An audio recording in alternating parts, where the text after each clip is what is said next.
Today, we're diving deep into the food on your plate and the power it holds over your health, energy, and longevity. I'm joined by Dr. Mark Hyman, a leading expert in functional medicine and nutrition, who's here to reveal why 60% of what many of us eat isn't even real food. And as he says, recognize that food is medicine and information and code, that every bite you take will upgrade or downgrade your biology. We'll explore how to spot ultra-processed foods, build a nutrient-dense diet, and even optimize your microbiome for better mental and physical health. By the end, we'll give you practical steps to take control of your nutrition and transform your well-being. I'm Chris Hutchins. If you enjoyed this episode, please share it with a friend or leave a comment or review. And if you want to keep upgrading your life, money, and travel, click follow or subscribe. Mark, how do you define nutrition and why do you think it's so important to our health? Well, actually, it's so funny you ask that because most of what we eat is not food. And the definition of food is quite different than what we're eating. And the food is basically any nutritious substance that people or animals eat or drink or that plants absorb in order to maintain life and growth. Now, if you go by that definition of food, what most of us are eating does not maintain life or growth. It actually harms us. So it's not actually food. In fact, 60% of our calories are ultra-processed food from corn, wheat, and soy that are industrially grown, that are deconstructed into their chemical elements, that are reassembled into all sizes, colors, and shapes of chemically extruded food-like substances that have nothing to do with nutrition. And yet, that is what Americans are eating. And that, my friend, is why we are a sick nation. And so part of the reason is we're not eating food. We're eating things that we think might be related to food or that might look like food, but it really should be thought of more like a rock or a stick that we shouldn't be eating that has no value to our biology. And so when I think of food and nutrition, what I think of is food as medicine, food as information, food as instructions or code that can literally upgrade or downgrade your biological software with every single bite. And I'm not talking about over days or months or weeks. I'm talking literally over seconds and minutes. Every single bite of your food is full of information, and not just proteins and amino acids and fatty acids and fats and carbohydrates, but it's got a whole array of other things and phytochemicals, for example.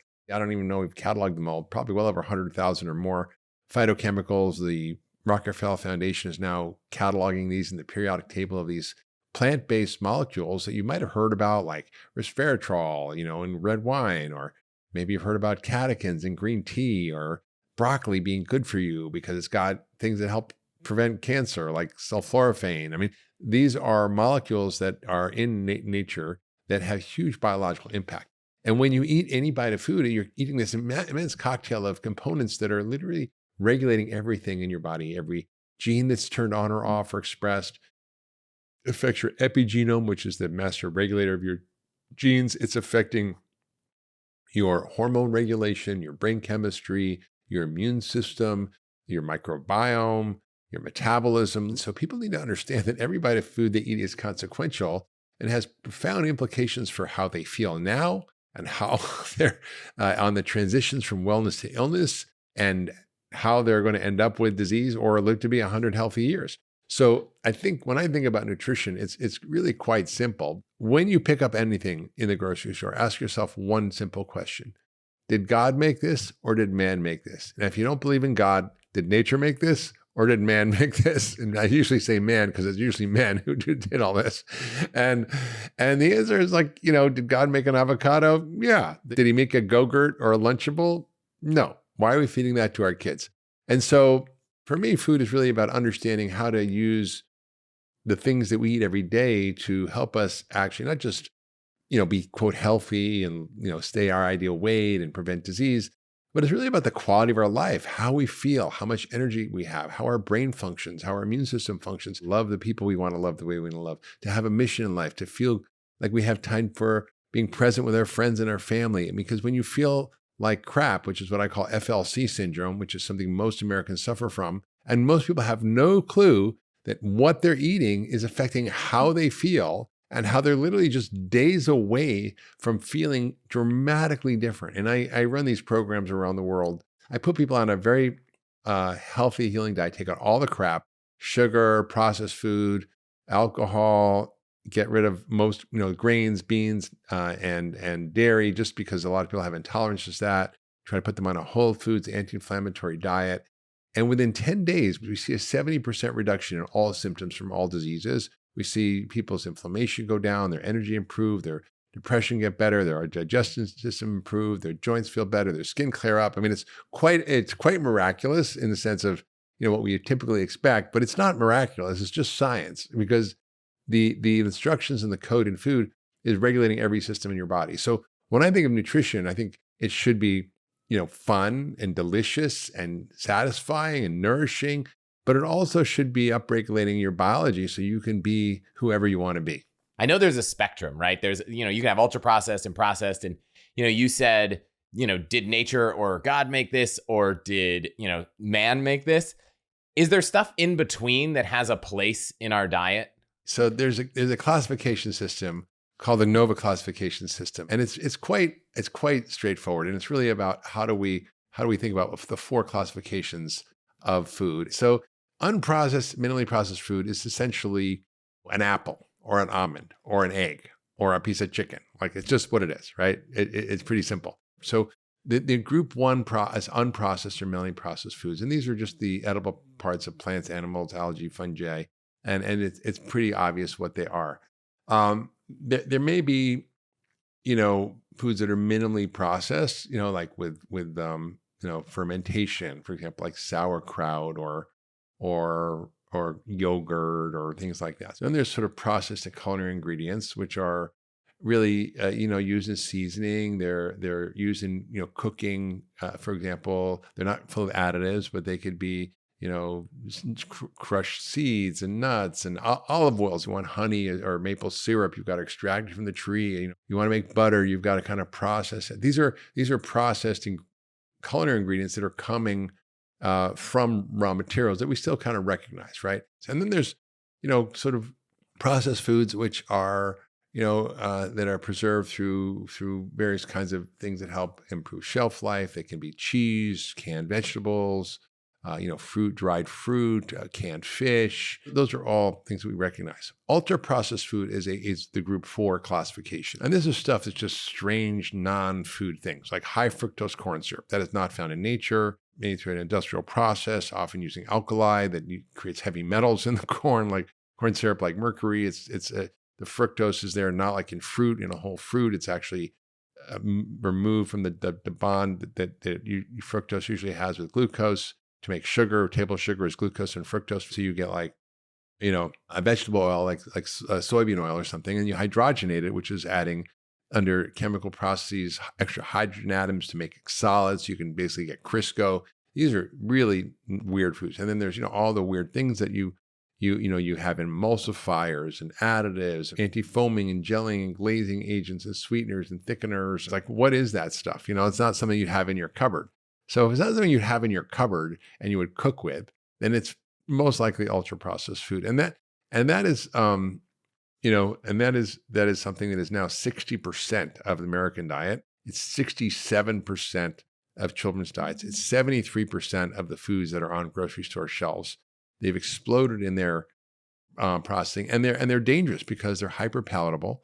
They're made to be addictive. They're obviously shelf stable, have a long shelf life, but they are essentially driving this epidemic of chronic illnesses. And when you look at the data, more and more studies are coming out every day. There was just a large, big study that looked at adverse health outcomes across the board, and looked at it was a meta-analysis, umbrella view, published in the British Medical Journal, and they looked at all the different studies combined together, and they found that it was associated with high risk of adverse health outcomes in terms of cardiovascular health, metabolic health, mental health issues, death. I mean, so we've got this incredible thing that's been promulgated on the world population over the last 50, 60 years, which is new to human history, and it's causing this epidemic of chronic illness. So that, to me, is not food. So I would say if you could listen to one piece of advice, if is, ask yourself, is this something made from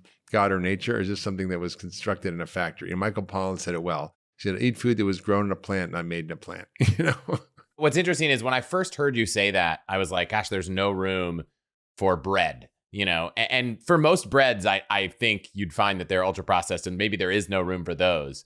But things that you bake at home, it's not that there's no room for them if they're made with the right ingredients. It's Yeah. things that are just, and I think saying, is this made from man, or is it like constructed from whole foods is kind of, it leaves some room there. So you mentioned flour and sugar are not, on their own completely, get rid of them, which I think a lot of people might have thought you would say. So it's interesting to hear that there is some place that those could exist in a diet. Absolutely. So last night was a Jewish New Year. I don't know when you're going to hear this podcast. And, usually it's a year of celebration. It's the sweetness of the new year. So we have apples and honey, right? Honey is a somewhat processed food from taking it out of the honeycomb. We had almond cake with almond flour and eggs and a little bit of sugar. And, that's fine. I mean, like that's fine if you're having that as an occasional treat. But, the average person in America has, 22 teaspoons of sugar, which is 88 grams of sugar a day. That's per person in America. That's a pharmacologic dose of sugar, right? I mean, think about it. If you had a cup of coffee, would you put 20 teaspoons of sugar in your coffee? You wouldn't have any But there could be you just have a cup of sugar. No, there could be up to 14 teaspoons of sugar in your, morning Starbucks, sweetened coffee, right? Yeah. And people don't realize it. And I think when I look around the grocery store, it seems more and more like the distinction being made is like, is this organic or not? And not, is this ultra processed or not? I imagine I'm putting these on a spectrum. It's like, okay, the ultra processed seems way more important. Where does whether something's organic or not fall in the importance? We want to eat foods that aren't going to harm us. And what we're learning now is that there are more and more things that are inadvertently in food. It's not like pesticides are added to food for, flavor or for, hyperpalatability. They happen to be there because of our industrial agricultural system, which uses, literally millions and millions of pounds of pesticides and herbicides and fertilizer, and that are harmful to humans. They're harmful to the soil. We destroyed our waterways because of the runoff of fertilizers. So our agricultural system is really bad. So I think when you look at, one, what's good for you, what's good for the planet, is to eat food that has not been grown in industrial ways. And it's harder to do that because, it's hard to find these foods. They're more expensive sometimes. But, Walmart is now the biggest organic grocery store in the world. And they, they're affordable and they're economical. And so that's a good step. I'm on the board of the Environmental Working Group, and we have a guide called Good Food on a Tight Budget, which is how to eat well for less. But there's also a guide on the Dirty Dozen, the most contaminated fruits and vegetables. And the Clean 15 are the least contaminated. So if you're on a budget, and you're trying to figure out what to eat, the worst ones you want are things like strawberries, spinach, kale, mustard greens, grapes, peaches, pears, nectarines, apples, bell peppers, cherries, green beans. Just never eat those unless they're organic, for example, right? On the other hand, the Clean 15 might be foods that you can actually eat that are not as problematic, and that actually have less contaminated foods. So the Clean 15 list is things like avocados and pineapple and onions and papaya and eggplant, things that have peels, that might not be. Yeah, I was thinking like a banana. Or banana, or even mushroom, cabbage or broccoli. You can be a little more judicious about what to eat. So, the lowest residue of pesticides is things like sweet corn, avocados, pineapples, cabbage, onions, papayas, asparagus, kiwi, that kind of stuff. So I think you for sure should try to eat as much as you can from the organic list, and you'll be okay. There also is another layer of beneficial food called regenerative food, which is, again, harder to find, which is food that's grown in a way that restores the soil, restores healthy ecosystem, creates more nutrient density, because even organic food can cause destruction of soil if they do over-tillaging and things like that. One thing I noticed was, and I'll give an example. We have 2 daughters, 2 and 4, and they their favorite thing in the world is macaroni and cheese. And I remember looking at the store at all these macaroni and cheeses, and I was like, neither of, products like that aren't on the Clean 15, the Dirty Dozen. It's like, does organic matter here? And one of the things I started doing was I'll just use ChatGPT and I'll be like, how processed is this food? And I'll just take a picture of all the ingredients and it comes back. And I noticed that, you might not care about whether the flour is organic, but most of the times foods that are prepackaged that are organic are less likely, I won't say not likely, but less likely to be ultra processed. So we found that, when it comes to buying macaroni and cheese with, in a box, the organic ones fall in the non-ultra processed, but the Kraft macaroni and cheese falls in the like as ultra processed as it comes. Yeah, totally. I mean, and what's even interesting is in these other countries, even these big food companies like Kraft will make macaroni and cheese full of artificial dyes and colors in the United States, but in England and Europe, where they sell the same stuff, they've changed the formula to make it natural dyes, like from carrots or from beets, right? So we really have to be smart. Why are we allowing our kids to be poisoned in this country where the same companies are manufacturing different foods that basically are the same Kraft macaroni and cheese, but are with profoundly different health consequences? And they do it probably because it's cheaper, it's easier here, and people don't seem to be aware. And the government doesn't actually seem to give a crap about protecting our children and our health by regulating the things that we know are harmful. This is our health.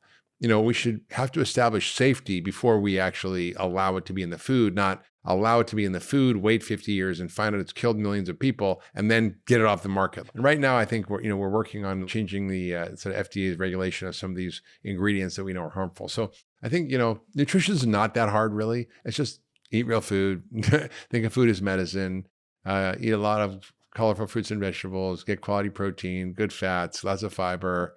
It ain't that hard. And I think people just make it complicated and just stay away from the crap.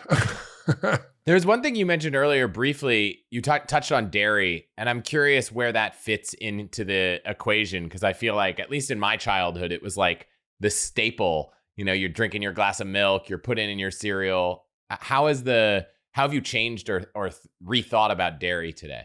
Well, we're the only species that consumes dairy after weaning, right? And historically, dairy has been part of, modern human agricultural practices for probably 10,000 years. We did introduce animal husbandry and we did have animals. Now, I just kind of got back from Sardinia and Icaria. I saw they had sheep and goat, and they've been actually growing and raising these animals in the same way for thousands of years. And they know they need to feed the animals different plants at different times of the year. For example, they know that at certain seasons, this plant is good and that plant is good. And they go, we know if they do that, we know the milk and the cheese tastes better. And the reason it tastes better is because of the phytochemicals and the medicinal properties that are in the plants that the animals are eating. So for example, if you have goat milk in Sardinia, it has as high a level of these protective anti-cancer longevity compounds called catechins that are in green tea. And we know green tea is so healthy for you. So, if you're talking about dairy, it's not this monolithic thing. Then we come to kind of the federal guidelines, which is that everybody should have, 3 glasses of milk a day, and every kid should have 2 glasses of milk a day. There is zero data to support that. In fact, there was a big review paper by 2 Harvard scientists called Milk and Health, basically reviewing the literature saying, hey guys, despite what the US government says, despite the fact that the Dairy Council has captured the US government and the USDA, in fact, our current Secretary of Agriculture was on the Dairy Council before he came to be the Secretary of Agriculture. And it's just kind of a revolving door, unfortunately. And so the dairy we have now is not the dairy we used to eat if we were basically raising goats and sheep and cows in olden times. And so most modern dairy, it comes from hybridized cows to create large volumes of milk. They're usually Holstein cows. They have a casein, a form of protein in there that's highly allergenic, inflammatory, cancer-causing, called A1 casein. Most goats, sheep, and most heirloom cows, like Guernsey or Jersey cows, have A2 casein. And so, they may be better tolerated by people who may be sensitive to dairy. And then, there are other things in terms of how we grow our modern cows through industrial practices, through providing tons of antibiotics and hormones and growth hormone. And so, we're seeing a lot of health consequences from the excess consumption of dairy. And as a practicing physician, I see it's one of the biggest levers I have to pull when I want to try to get someone better. Just try a trial of dairy-free diet for 3 weeks and see what happens. And people are like, wow, my acne clears up. My stomach pains are gone. I am not having post-nasal drip. I have so much more energy. The stories are quite amazing. And it's not an accident because what we're eating is not traditional forms of these foods. So it's really not what you're eating. It's just understanding more of the food chain and where it came from and what the quality is, because quality matters.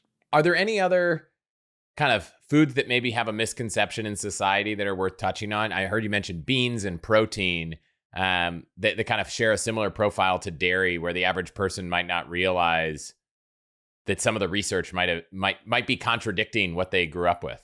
I was sitting on a panel with a cardiologist who was a vegan and another physician who was paleo, and they were fighting like cats and dogs. And I mean, I think about it, it's like, okay, well, they agree on almost everything. The only difference is really where to get your protein, from animals or from beans and grains.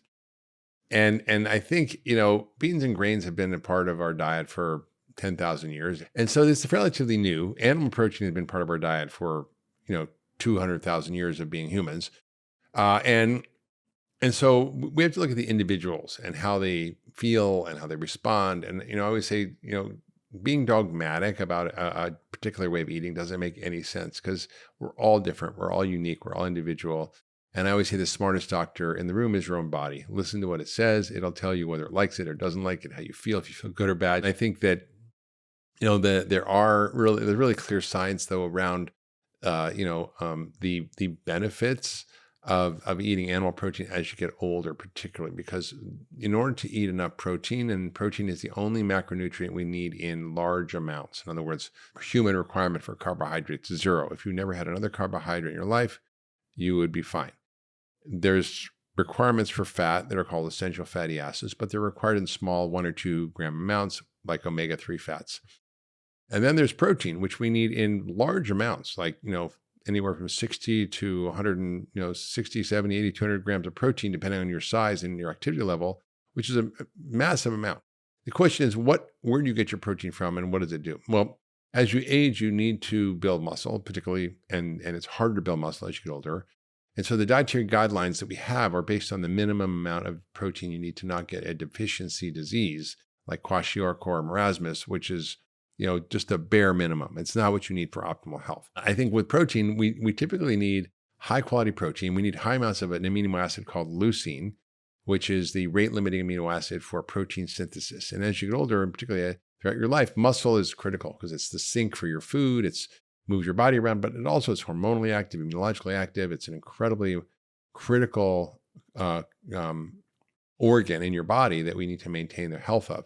And when you have plant protein, it's very hard to get enough leucine. It's very low in leucine. You can take processed protein powders. You can add leucine to it. You can add amino acids to it. And there are products out there to do that, but you're not going to get it from real food. You have to eat 6 cups of rice, or you have to have 2 cups of beans to equal 4 ounces of chicken or meat. Imagine who's going to eat 6 cups of rice or 2 cups of beans. So that's the problem. I think you have to figure out what works for you. And there's some people, for example, have autoimmune diseases where grains and beans can be really problematic. So it's really about figuring out what is the right diet for you and what your body likes and what it doesn't like. To just double click a little on protein, getting 150, 160 grams of protein is probably not something the average person who's not thinking about it is doing. And so if someone's listening to this, it's like, I'm way under that. What's the right answer? Is it supplementing? Is it just eating more, chicken and fish and things that are high in protein? Is it protein shakes? Is it, what's the right approach to ensure you're getting enough? Well, what I do is I typically have a goat whey in the morning, which is really nice. It's a very well tolerated. I use regeneratively raised goat whey. It's got A2 casein, and I can get 40 or 50 grams of protein a shake in the morning, no problem. It keeps me going even throughout the day. And lunch, I would probably have we'll call a fat salad, which would be lots of veggies, and then put avocado. I put pumpkin seeds. I'll put olive oil. Olives in there. So all those contain fat. And then I'll put on eat a can of sardines or mackerel or herring on the side to get protein. And then for dinner, I'll have usually, 6 ounces to 8 ounces of meat, fish or chicken. And that really gets me my protein requirements for the day. It's not that hard, but you have to pay attention to it. You mentioned the microbiome earlier, and I would say I don't know if everyone really even understands the role gut microbiome plays into our overall health. What do you think people should understand in that department? The microbiome is an incredibly important area of research in functional medicine, which I've been doing for years. It's basically the fundamental way we get people better is start with healing the gut, because everything starts in the gut, from things that are obvious like digestive issues, all the way from autism to Alzheimer's, from heart disease to cancer to asthma to obesity. All these things are related to the gut microbiome, even from schizophrenia to depression to anxiety to OCD. All can be related to changes in the microbiome. And so we're at this frontier of microbiome research that is now helping us understand how critical the microbiome is in every aspect of our health. And yet, unfortunately, doctors don't pay attention to it, don't do anything about it, don't focus on it because they don't learn about it.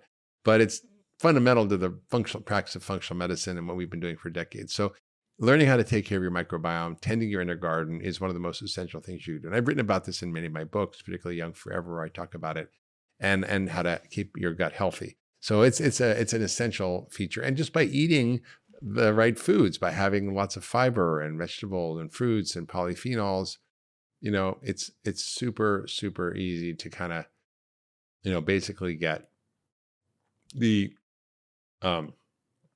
needed nutrients for your gut.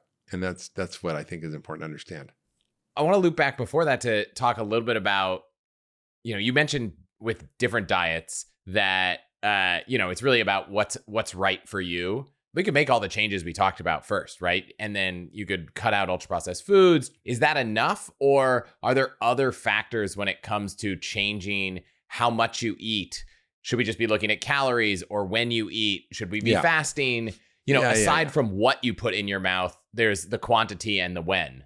One of my good friends, David Ludwig, who's a Harvard researcher, one of the most preeminent scientists in the world, he does clinical interventions. So he's really very effective in actually doing clinical trials. And he's looked at metabolism and what matters and how we have to eat. And he says, look, if you focus on what you eat, you don't have to focus on how much you eat. All right. So if you focus on high quality, nutrient dense food, my first book I wrote 24 years ago.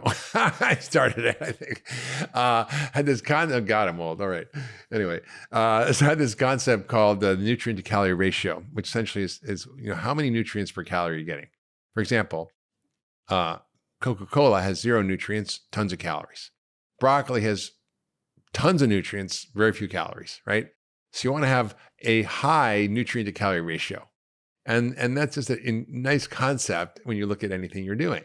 So I don't really focus on calorie counting. I think it's notoriously inaccurate. I mean, unless you weigh and measure every bit of food you eat, even then it doesn't matter, because if you think of the effect of calories on your body, they do matter, but it's not so much all about energy balance. Because, for example, if you eat foods that are extremely high in fiber, along with high calorie foods, you're going to reduce the absorption of the food you're eating. If you're eating foods that are nutrient dense as opposed to nutrient poor, they're going to have a profoundly different effect on your body. If I give you 1,000 calories of almonds or 1,000 calories of Coca-Cola, same calories, it's going to profoundly affect your body differently. One is going to speed up your metabolism. One is going to make your metabolism slow down. One's going to help you lose weight. One's going to help you gain weight.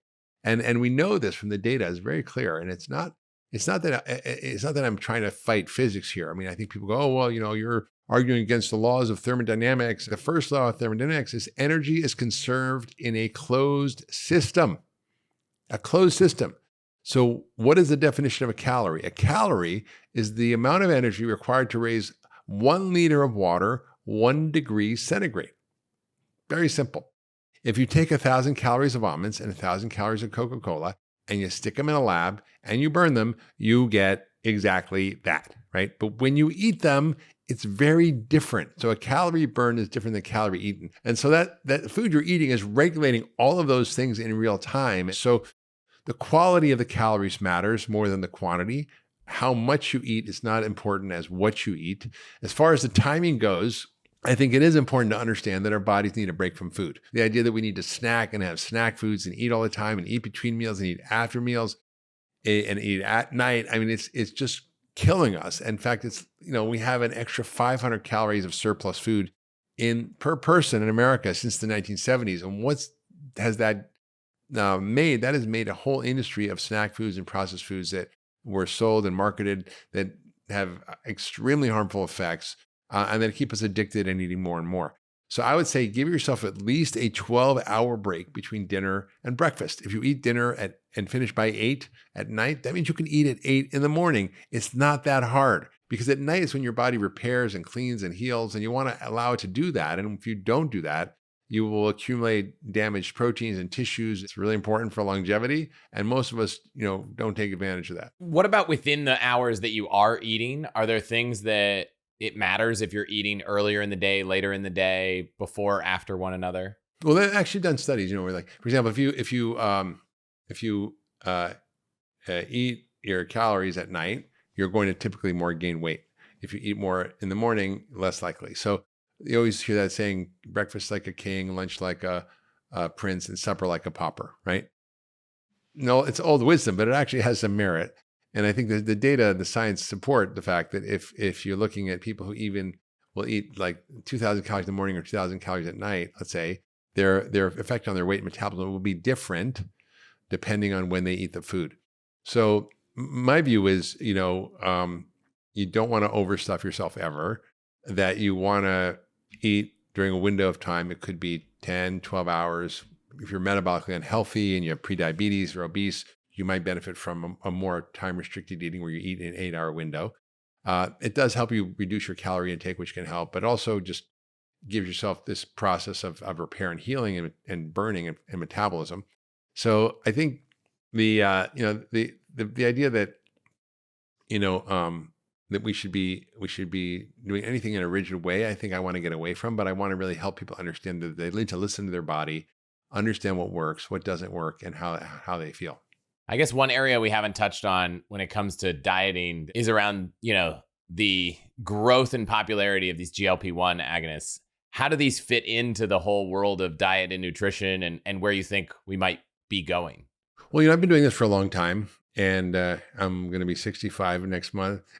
And I would say that, I practiced long before we had these GLP-1 agonist drugs, and was able to help people lose 100, 200 pounds, 150 pounds without any problem. Because once you teach people how their bodies work and they work with it rather than against it, they naturally will regulate their GLP-1. And this is body's own molecule, right? GLP-1 is not a foreign drug, even though it's called Ozempic and it's sold as a drug. It's a peptide. It's something your body makes like insulin, like your pancreas makes insulin. Except the way we live causes our GLP-1 to go down, which means our appetite's dysregulated, and all the ways in which the food industry is basically bastardized foods to make it highly addictive and hyperpalatable is overriding our normal appetite control signals. So when you're eating real food, your normal appetite control signals are going to tell you when to stop eating. When you're eating food that is ultra processed and sugar and starch, it's dysregulating that. So yes, if you take a GLP-1 agonist and you're addicted to food, it will help you stop. And that is not necessarily a bad thing. I think they have a role in medicine like any drug, but the fact that we're going to give them to every single one of the 93% of the population that's metabolically healthy or that needs to lose a few pounds is just a bad idea. Because one, the cost is staggering. Even if the price comes down, it's still a lot. And two, there are significant side effects and the doses are quite high. I think, it can be life-saving for some people. I'm not totally against it, but you can achieve the same results by just the weight loss and eating healthy food. For example, there's a company called Virta Health that does ketogenic diets for diabetes, and they reverse diabetes in 60% of the cases. Ozempic won't reverse diabetes. I mean, if you lose enough weight, you will, but often there's a plateau.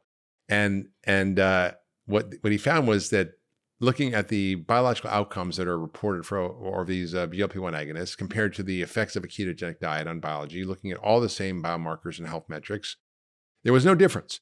So what we're seeing now is billions of dollars from the drug industries being poured into the research on these drugs for every possible conceivable condition, from cognitive decline to heart disease to obviously obesity and diabetes, but also to autoimmune diseases, to mental health issues. So literally every indication, they're trying to get this approved for everything, right? And when you look at the data, if you just ate real food and did the right thing for your metabolism and corrected it naturally, you would have all those same benefits without all the side effects.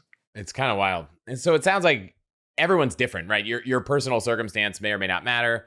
We talked a little bit about deficiency. One of the things I've done is co-founded a company called Function Health, which allows democratized access to your own lab data. And before now, you had to go through your doctor, your insurance company. You'd have to hopefully ask for the test you wanted. Then you'd hope your insurance company will pay for it, which they probably won't. If they do order it, the markups are crazy, and the tests that we offer, are almost 5 times what you'll get on a normal checkup, and you get a really deep analysis of what's going on with your body, so you can not guess, you can test. And find out where the dysfunctions or deficiencies are that are causing issues with you or that may lead to issues down the road. And so I think people should really know what's happening in their body. I mean, you want to fix your sleep. So I have an Oura ring. So why do an Oura ring? Well, I want to know what my sleep is and what affects my sleep. And I'm like, oh, gee, if I drink something and I like alcohol, well, I know my sleep is disrupted. And I can say, oh, my heart rate variability is bad, or my heart rate doesn't come down, or my temperature is up, or I go, oh, I need to adjust things. So it's like, how do where are the check engine lights on your body? You don't have one, right? So wouldn't it be nice? Your car is so smart. It tells you when the tire pressure is low, or when you need more windshield wiper fluid, or when you need to check your engine. I mean, wouldn't that be nice to have that? And that's really what Function Health is about. It's about giving people the data and the empowerment to learn about their own biology, and without having to go through the morass of the healthcare system, which is, as we know, so messed up.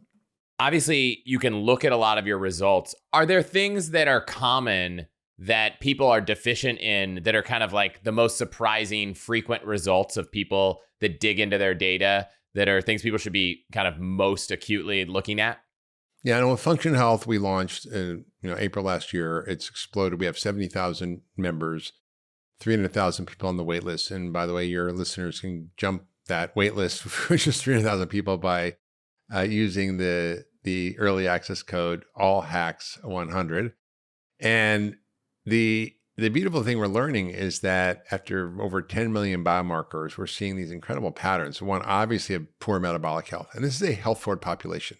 So we're seeing over 90% have abnormal lipid tests. 96% have small LDL, which is not tested on a regular cholesterol test, which is the more risky cholesterol particle.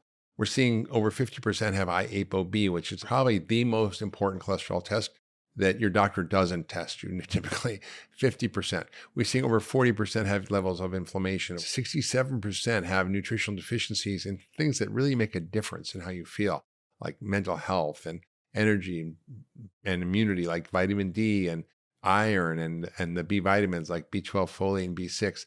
And it's kind of shocking, but America is just sick. So all of us are struggling. And I think people just don't know how deficient they are in things. So I had a woman the other day who was like, she didn't know she was a young, healthy woman, but she was always getting sick. And her vitamin D level is 26, which is very, very low. So I think these are simple things that you can find out about, easy to fix and tune up and optimize your health with.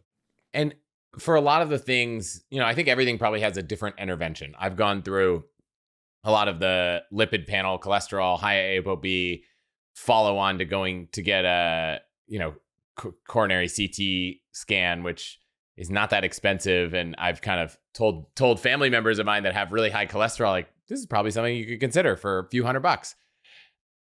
Are supplements the answer to a lot of these missing things, or can we change our diet and kind of reduce the need for supplements? I feel like the supplement industry, in my mind, is like booming. And, I hear lots of people taking 5, 10, 20 different types of things. Does that become necessary when you understand where you're at, or can food solve a lot of those issues? I wish. I mean, if you look at the nutritional density of the food we eat today compared to the density of food of hunter-gatherers, and I just was in Africa and I was with the Hadza, which is one of the last hunter-gatherer tribes, and they're eating wild food all the time. They eat 150 grams of fiber by all these roots and tubers that they eat. Everything is extremely nutritionally dense. Wild food is way more nutritionally dense. So they're running around naked in the sun. So they have no vitamin D deficiency, right? They have like loincloths on. And so the average person living in the modern world is typically nutritionally deficient. And the food we're eating is grown in soil that's been damaged because of our industrial agricultural practices. Our broccoli today has got 50% less nutrients than it did 50 years ago. So it's really tough. If you go to Europe, if you go to other countries, the food is grown differently, it tastes differently, and taste always follows the nutritional density of the food, right? So if you eat a tomato that's picked in August, it's a cherry tomato off your organic garden in your backyard, it's like an explosion of flavor, like you can imagine. You go in the middle of winter and you get this thing that looks like a tomato and it's got no flavor and tastes like cardboard. There's no nutritional value there, right? So I think we've grown foods for shelf stability, for transport, for storage, for appearance, but not for flavor and not for nutritional density. And that's really what's happened. And so, even grains. I mean, if you look at the Indian corn, I mean, it's very different nutritional density of the food. So I think everything we're eating today is so nutritionally depleted that we do need a multivitamin, a fish oil, vitamin D, probably magnesium, and a probiotic for almost everybody, I think, on the planet. Would do a lot to actually up-level our overall health. One other thing I don't think we actually touched on, which is the interplay between a lot of other factors in your life and nutrition. And it kind of goes both ways. And I'm curious how much the food we eat might affect our mental health, our mood, our cognitive function, but also how much our mental health, mood, cognitive function might affect the way we process food. Are both directions of that important for people to understand? Yeah, I think that's a very interesting kind of frame for sure. Very clearly our diet is affecting our mental health. There's no doubt about that. In fact, one of the big unappreciated phenomena is that the diet we eat is a big cause of depression, of anxiety, of behavioral issues, of ADD, of aggression, of violence. I mean, the data on this is just overwhelmingly clear. And interventional data, in other words, if you actually swap out crap for real food, whether it's prisoners or people in juvenile detention centers or people who are depressed, the results are astounding. Just astounding in terms of the improvement in mental health. And in fact, I wrote a book about this 15 years ago because as a doctor, I wasn't really treating mental health issues. I call myself the accidental psychiatrist because I was noticing that as I was treating people's physical issues, their inflammation, their gut microbiome, their autoimmune disease, that their mental health symptoms were getting better. And I was like, well, what's going on here? Whether it was ADD or even autism or depression, anxiety, OCD, schizophrenia, bipolar disease. I'm like, well, what's happening here? How is this working? And it was really clear to me that the body's dysregulated, and that the primary way it's dysregulated is by what we eat and the effect on our microbiome. And of course, there's environmental toxins that play a role that are partly in our food and our environment, but all those do affect our mental health. And similarly, our mental health from stress affects our biology in a bidirectional way. So it's the body-mind effect and it's the mind-body effect. So the body-mind effect is, if your microbiome's screwed up because you're eating crap and you've got bad bugs in there that are producing toxins that are creating inflammation and your brain's inflamed, an inflamed brain is a mentally ill brain. Whether you're looking at any of the mental health issues or even neurodegenerative issues like Alzheimer's and Parkinson's, or whether you're looking at the attention and neurodevelopmental issues like autism and ADD, all of those are related to brain inflammation. And the biggest source of the inflammation is our inflammatory diet and the damage to our gut microbiome. But on the other hand, if you're stressed, your digestion's not going to work properly. You're not going to absorb nutrients as well. Your fat cells are literally innervated by your nervous system. So when you're stressed, it tells you to stop metabolizing your food and it shuts your digestion down. And so you end up, with this sort of other significant problem, which is that stress itself can cause you to have a dysfunctional metabolism and affect your, obviously, mental health just from the external stress. But I think it's important to not sort of bifurcate the body as a body-mind or mind-body. It's like one system, right? Just because psychiatrists and neurologists don't pay attention to anything below the neck doesn't mean it's all connected. Well, it's interesting because, you can have a negative effect from this flywheel where it's like you're really stressed out, you eat poor. Because you eat poor, it affects your stress and you kind of spiral. The flip side of that is if you start to improve your nutrition, it might improve the way you feel, which might improve the way your body absorbs nutrients. And it can actually kind of be a positive compounding factor where all of these things can kick into place, which is probably why when you talked earlier about 5-10 days of completely switching the way you eat, you can see really noticeable impact. So it's kind of cool to think about the fact that multiple things could be making your body, life, health better, that kind of play off each other. Absolutely. So it's all synergistic. And it's functional medicine. What I do is quite simple. It's to take out the bad stuff, put in the good stuff. Your body's smart. It will correct itself and know what to do, right? Yeah. Some people might be overwhelmed thinking, gosh, I've got to get rid of half the food in my house. I've got to change everything. What do you think is kind of the small, practical way that most people can start putting a lot of this into practice? It's really simple. Just start with the basics because, 80% it comes down to what you do every day and the habits you build. And I think most of us by default are doing the wrong things, and our society and our culture sets us up to do the wrong things. So start your day, just in a way that actually helps you to reset what our culture and environment does. And there's basically four pillars of foundational pillars of health: what you eat, exercise, your sleep, and how you manage stress. And then I would sort of add, maybe your nutritional support through nutritional supplements that are foundational. But if you get those things right, 80% of the time, you're going to deal with most of the stuff you have going on. So start with, doing a fridge biopsy. If you pick up something and it has a label and you don't recognize the ingredients, throw it away. Start just choosing real food. And it doesn't have to be expensive. You can go to Costco, you can go to Walmart, you can go to the big box stores. They have organic, they have, stuff in bulk, and you can eat well for less. And there's a big myth out there that it's expensive and difficult and time consuming to eat well. It's not.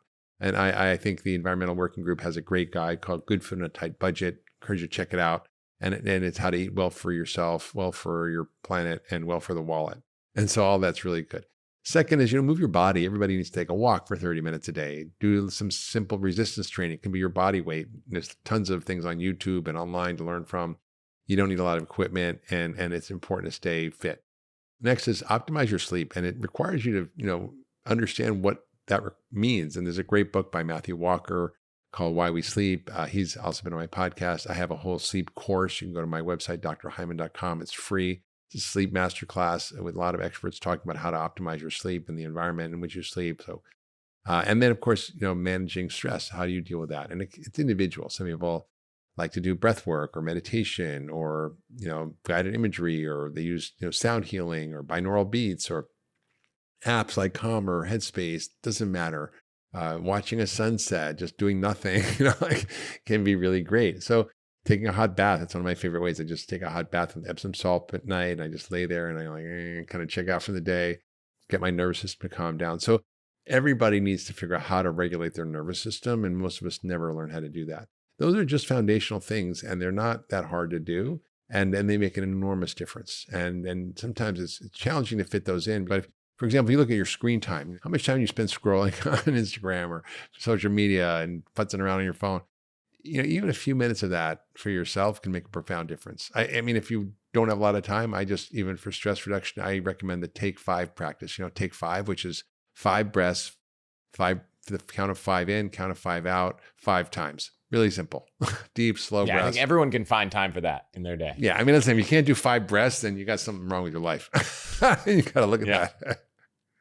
Okay, then just to recap, why do you think proper nutrition is so important, and what impact do you think it might have, on people's lives? So the key things to optimize your nutrition are quite simple. One, recognize that food is medicine and information and code, that every bite you take will upgrade or downgrade your biology with every bite. 2, understand it's personalized, that you have to find out what works for you, and that's about listening to your body. And 3, stick with real food. If it's something you don't know and you can't pronounce, and it's not something you find in nature, stay away. The impact of doing that is profound, because every bite of food you take is controlling every single one of the biological processes in your body. And there are 37 billion trillion chemical reactions every second. And all those are dependent on what you're eating. And whether you're screwing up your metabolism and your biology or you're optimizing it depends on the food you stick at the end of your fork. I love it. Okay, so looping back to function, I've gone through this process. One thing we didn't touch on is that, you guys are also providing recommendations. So if you're looking at this, you're like, oh, this thing's out of range. It's not just go figure it out. There's advice there. So I wanted to flag that because we didn't talk about it. And I've really enjoyed getting to do it and compare it with my wife's. And we've talked about some of these things. Again, the code was allhacks100, which we'll put in the show notes for anyone who's looking for it. But if anyone wants to go deeper on nutrition or really anything you've worked on, where should we send them? Well, I mean, at Function Health is a great place to start. To go to functionhealth.com, use the code allhacks100 to bypass the wait list, and you'll get deep insights about your health. And also, of course, you can follow my work. I've got a podcast called The Doctor's Pharmacy. My website's drhyman.com. Everywhere on social media is Dr. Mark Hyman, just Dr. Mark Hyman. And I think you can't help but finding me out there. Yeah, very, very Googleable. So, Mark, thanks so much for being here. My pleasure.